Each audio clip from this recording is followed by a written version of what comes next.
What's up, SNA fans? This is Super Ninja Austin back here with another video, and this is the NXT review video on May 7th, 2024.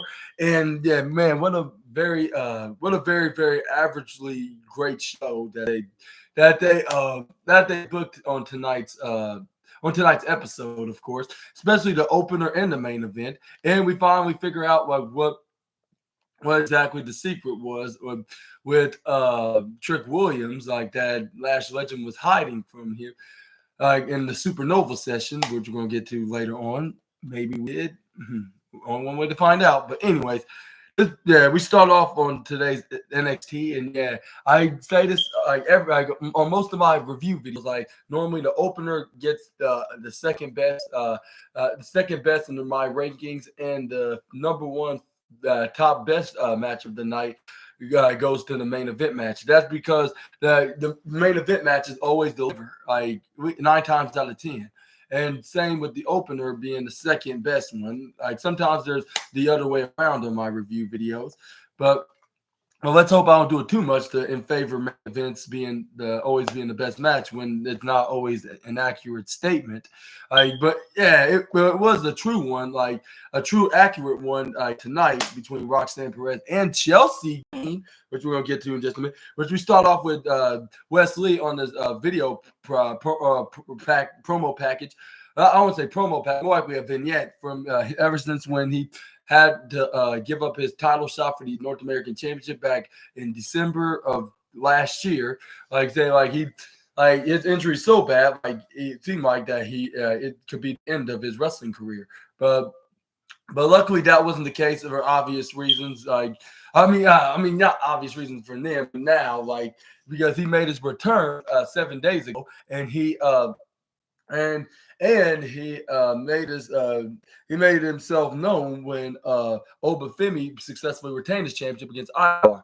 And then this follows up with Wesley finally making his return back in the ring, and then it seemed like he haven't lost a step, let alone haven't left out of the ring from the past 4 or 5 months. Wow, that's almost like a half a year already. Like we haven't seen him wrestle since December of 2023. But now we've seen him wrestling like if he's been wrestling since then, like rather than leaving since that time in December. But right, let's get into the match. Which he faced Josh Briggs. They definitely deliver. They were working their tails off of trying to get the number one contender spot for the North American Championship. And some just tells me this might turn into a fatal 4-way match at NXT's Battleground, which you're gonna see exactly what I mean when I get done reviewing the match. But yeah, it started off with Wesley, I believe Wesley in the offense first. I believe this is where with him hitting some athletic maneuvers like arm drags, and then he got him down on one spot. He kicks him right in the midsection. This is where he grabs onto his left arm, spinning around his legs, try to go for a roll ring. Luckily, Wesley then reacted to this right after he said that and was attempting to charge at him, but he went right between Josh Briggs' legs. This is where he was on his back. Is where he flips right back over with his legs, and he'd go for a wheelbarrow right on to Josh Briggs. But Josh Briggs put him right back in place. But this is where then Wesley drop kick him outside of the ring, where we saw the Cardiac Kid then hit a suicide dive, or not suicide dive, a diving crossbody. But this is where Josh Briggs moved out of the way. This is where Wesley got up on his feet. But as soon as he turned around, right behind him in the bottom corner, he gets clobbered with a big boot right into the face by the former NXT UK Tag Team Champion.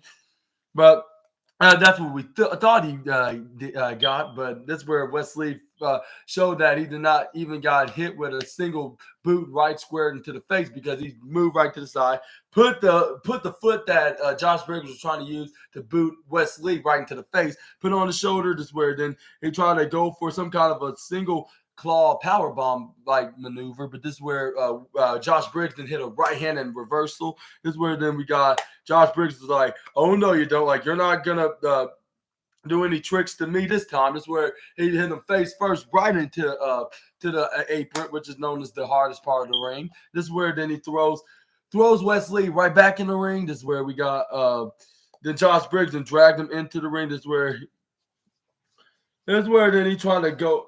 This is where then he tried to pick him right back up, but this is where Wesley then kicks him right back in the ring, out of the ring. This is where then Wesley then try to go for a fly once Josh Briggs got back on his feet in ringside. Try to go for a crossbody, but this is where we got Josh Briggs goes for not spine, but a fireman's carry maneuver, and try to go for what's that, like where you try, like Bobby Lashley does with his opponents, like try to throw him face first right to the rear of the ring post. This time in the bottom left side. Which I believe that I guess that's his side of the ring. But this is where we got Wesley then pushes him right and fell right out, get out of the this fireman's carry and pushes Josh Briggs instead, making it go backfire and haywire. Hit face first right onto the rear of the ring post. This is where we got Wesley then react, hit him with a bar swinging hurricane or flying hit scissors, which he grabs onto the ropes like some monkey bars, and then put his legs right onto Josh Briggs' shoulder, and then tied him up and tie his legs together and swing Josh Briggs around right into the lower left side of the corner of the barricade. That's where then Wesley was like, all right, like I got I got him right where I want him now.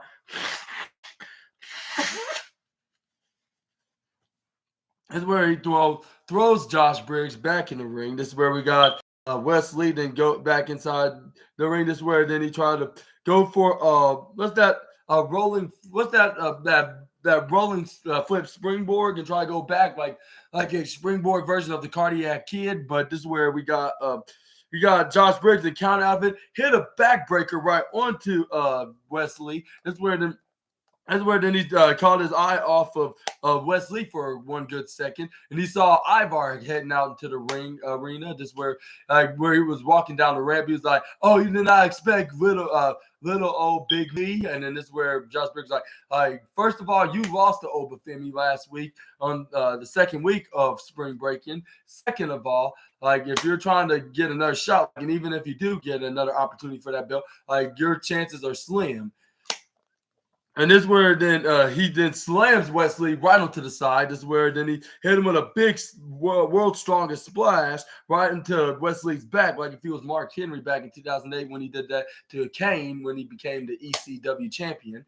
But this is where then he tried to go for the pin right on the Wesley. Wesley kicks out and got the legs up at 2.999999999, double chip 99, 0.1 away from being 3. This is where we got Josh Briggs doing more punishment onto the Cardiac Kid right into the top corner ropes. This is where we got him send him right to the outside, hit him again right onto the apron, except this time on the top corner.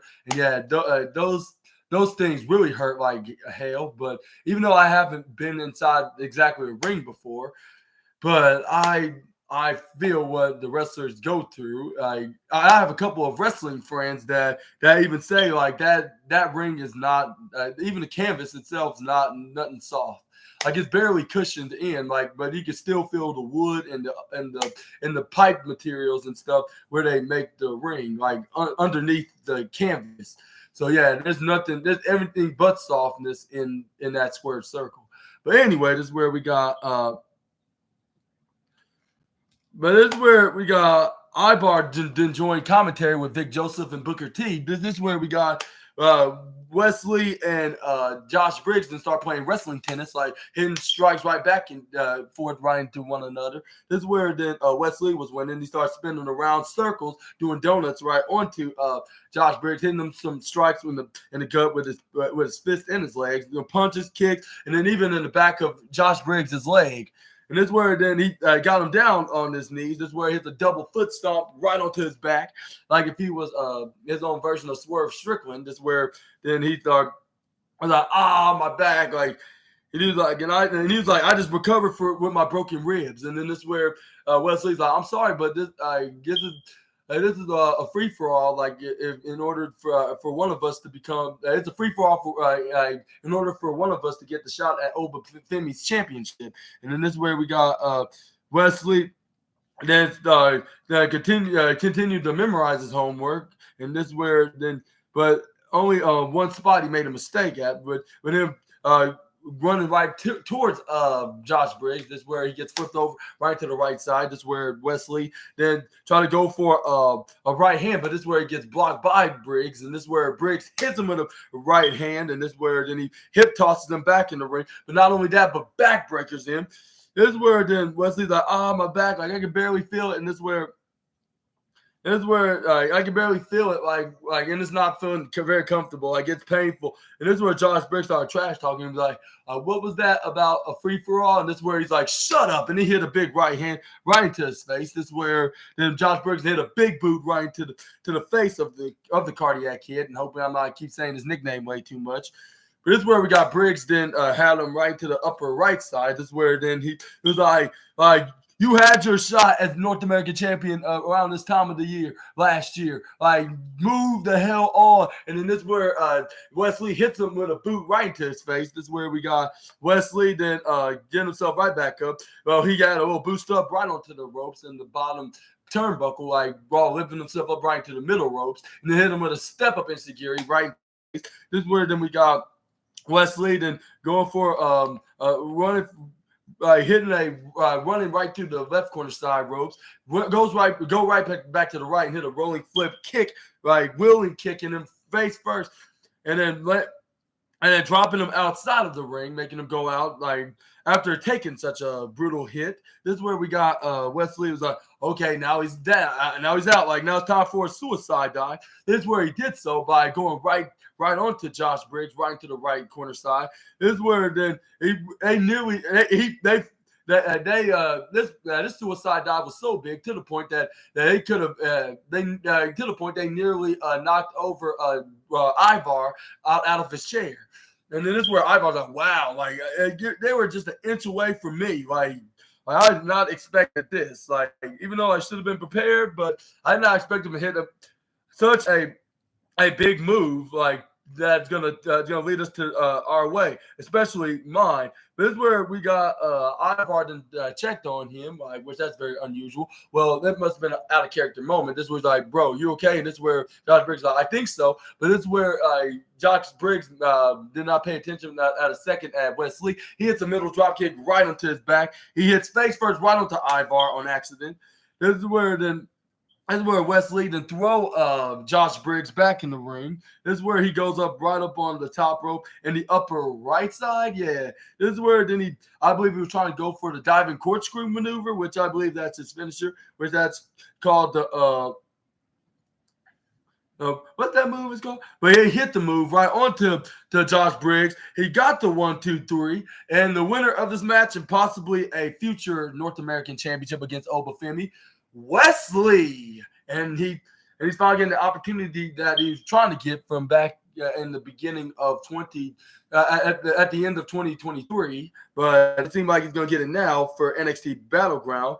This is where Wesley was Wesley was celebrating with the fans. He was like, yeah, I'm finally going to get the championship that I've been trying to win right back from 5 months ago. But that damn near career-ending injury had to postpone things. But no worry, like I show that I never left this business. Like even though I've been absent from the last few months, but I was still here. Like, and this is where Wesley then spotted both Josh Briggs and Ivar then going at it, start hitting fists and start going back and forth wrestling tennis like right onto each other. And this is where he saw them like nearly one of them nearly slamming each other right through the table. The announcer's table, Alan the announce table. Let me rephrase that to be the exact. This is where we saw what's his name. Wesley did shrug emojis like, and this is where he goes right up on the top rope, right onto this little stage podium. Like this is where he was like, like these fools, I think they're gonna beat me for the North American championship just because they say so. Only one way to find out, they can prove me wrong. Like if they can take this out of my hands, and then this is where we slide out, and we saw Roxanne Perez finally making it into the building. This is where we saw a recap of the women's looked at the first ever women's underground match. This is where with Natalya and Lola Vice, which they're talking after they showed that they were talking about that Carmen Petrovic is going to be facing Shayna Baszler later with Natalya on her side, and then Lola Vice on to Baszler's side. But yeah, anyways, this is where I believe that match was up next. I believe.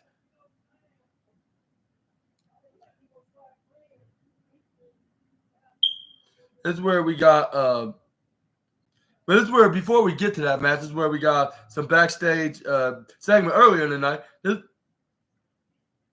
And then this is where we got Luke Gallows running in. Luke Gallows and Carl Anderson of the Good Brothers running into the new NXT Tag Team Champion Nathan Frazer and Nathan Frazer and Axiom. Say like, look at this, two pairs of good brothers. And then this is where Carl Anderson is like, yeah, y'all taking care of some good brother business. Like, and yeah, get rid of all these laws. Like y'all are a great, excellent tag team. Like, and then this is where Carl Anderson is like, but that's not too sweet, boys. This is, and he did the too sweet gesture right in front of their faces. And then this is where, like, and that's not. No, he didn't say it like that. He said like, if that's not too sweet, what y'all doing, boys, then I don't know what is. That's what Carl Anderson said while putting this too sweet gesture on. This is where the Luke Gallows is like, okay, like throw it up. And this is where the Good Brothers then demanded Axiom and Nathan Frazer said demanded them come on, get it up there. And this is where Nathan Frazer's like, yeah, I'm good. And this is where they walked away in the locker room. This is where the Good Brothers are like, what just happened? Like, did they just decline our too sweet gesture? And this is where. And this is where Luke Gallows then took off his shades, and then this is where it's like, those boys right there, like, it's exactly what us two brothers like. And he did that finger, or not Luke Gallows said that he took off his shades, but Carl said that those are the two brothers which Luke Gallows did that. And I quote, needs to be. That needs to be dethroned by us. And then this is where they did the too sweet hand gesture. And they're like, sweet. And what's your on Carl Anderson and Luke Gallows? Could be the next number one contenders for the NXT Tag Team Championship against Nathan Frazer and Axiom at possibly an NXT Battleground next month, or maybe in the next couple of weeks on NXT. You never know, but I think it would probably be a Battleground will be their next title defense. And man, I was like, ever since DM and Mi Chin stopped teaming with AJ Styles, it seems like they're made a full-time move over to NXT, considering they're going after for NXT Women's North American Champion and the NXT Tag Team Championship, respectively. Even though they're under the SmackDown roster and they're exclusively under that roster, but then again, it could change. Like if what if they did win, and what if they had to stay in NXT for a little while? I mean, they can still be known, be SmackDown guys, but at the same time, I think they're going to be more exclusive, making more exclusive appearances on NXT if they are those championships, respectively.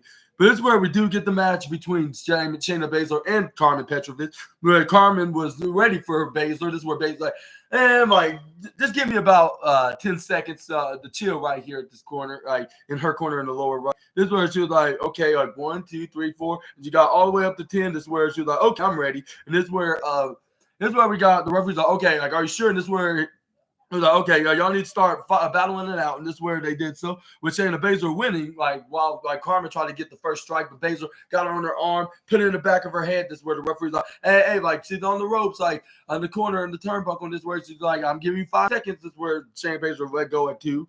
This is where we got Carmen Petrovic to try to go for a clothesline. Like that was a big mistake, because once you try to go for a clothesline when it's obvious, the wrestler that you're going to face against is going to be moving right out of the way, whether if it's a dodge or a duck. This is where then she goes for a back to belly maneuver right onto Carmen Petrovic, slamming her face first and belly first. This is where she try to pick her up, try to go for a German suplex. But this is where Carmen Petrovic then free herself from the grasp from the Queen of Spades. She hits a swift attic roundhouse kick right into the head. This is where then she sent Shayna Baszler right into the outside with Lola Vice checking on her. This is where then Carmen Petrovic was like, I thought like the Baszler's like, oh, Baszler's down. Like, I thought you were.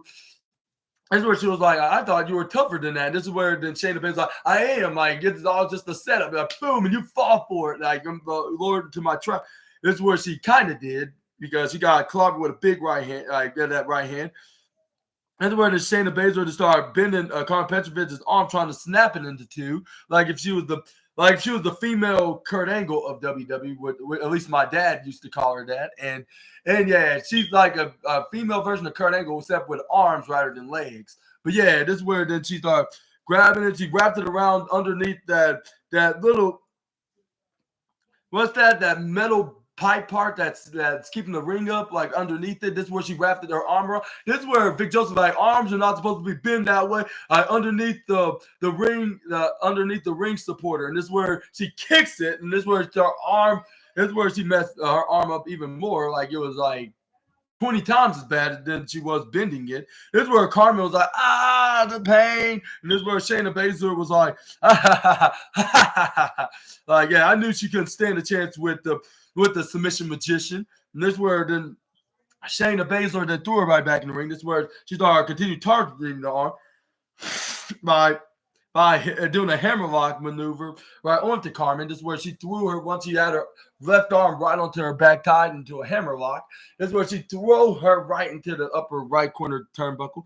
This is where Shayna Baszler like, wants to see more of it. And this is where we got Shayna Baszler then sends Carmen Petrovic right into the upper left side. Start booting her right to the face and then right into the midsection. This is where Baszler's like, what are you going to do now? Like, you're just talking sugar, honey, iced tea on me. Like what about you now? Like, you're gonna be back down and you're gonna give me an easy win? Like, this is where Carmen's like, never. I would rather have like 10,000 bones being shattered in my body than to forfeit the match to you. And this is where Shayna Baszler's like, fine with me. And this is where she started Kimura locking, trying to snap not only Carmen Petrovic's arm, but her fingers and her hand as well. So I twisted right to the other side. This is where she was like, yeah, you're gonna be needing your best friend Natty, like, when I get through with you. This is where Carmen's like, no, I am not. And this is where she started getting back up. This is where she twists around, hit a roll up right onto the Queen of Spades. But this is where Shayna Baszler kicks out of it at 2 even. But this is where Shayna Baszler hit a big clothesline, still standing.